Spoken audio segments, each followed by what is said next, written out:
现在的行情回调也没用了，大饼重回历史新高69000美金，但是连1美金都没上去，就被空头反扑下来，一度砸盘到59000美金，结果又是一波暴力洗盘，暴涨暴跌，在63000美金震荡。这波洗盘实在是期待太久了。那说实话，按照大饼的这种涨幅，涨得我自己都害怕。从来都是跌的害怕，没想到涨起来反而自己害怕。这一波洗盘，爆仓杠杆11亿美金，直接就把沉重的车立马洗得干干净净。这几波的拉升，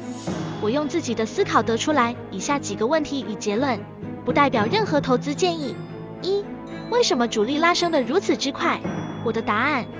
因为他们怕抢不到低价的筹码，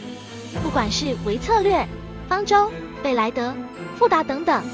这些机构的几乎都是不计成本的，在5万美金附近建仓，而且按照往期的牛熊交替，都是要震荡的足够久，洗盘足够时间长，才会出现如此的涨幅。但是这次这些机构貌似嗅到了危险的信号，那就是有人在大量的吸筹，如果现在继续犹豫，那么他们的成本价格将会更高。二、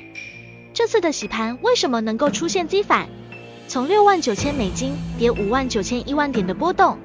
只要5倍以上的杠杆通通洗掉，到59000美金。说实话，这时候就是机构与散户一起抢筹码，没等机构买完，散户都开始大量的抢筹码，所以再往下砸盘已经砸不动了。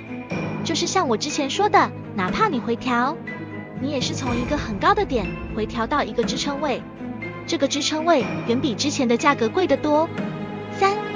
有一头巨鲸每天都在以100枚大饼在购入，巨鲸的活动时间70%是在亚洲盘活动，而且体量这么大，一定是某国的政府机构出手。这个政府是谁？我的猜测就是村内，而且 OK 包括某安，这背后是有红色的资本在支持，关系大到你不敢想。至于某伙自己没站好队，不让利，所以才沦落到如此下场。如果我们仔细去翻看之前某安出的打压公告，仔细看就是在打太极，你们自己仔细体会。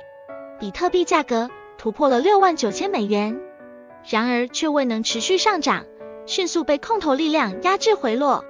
一度砸盘至59000美元，市场出现了一波暴力洗盘，价格的暴涨暴跌让人眼花缭乱。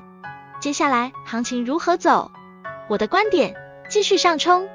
不会大幅回调，至少减半之前不会发生大回调。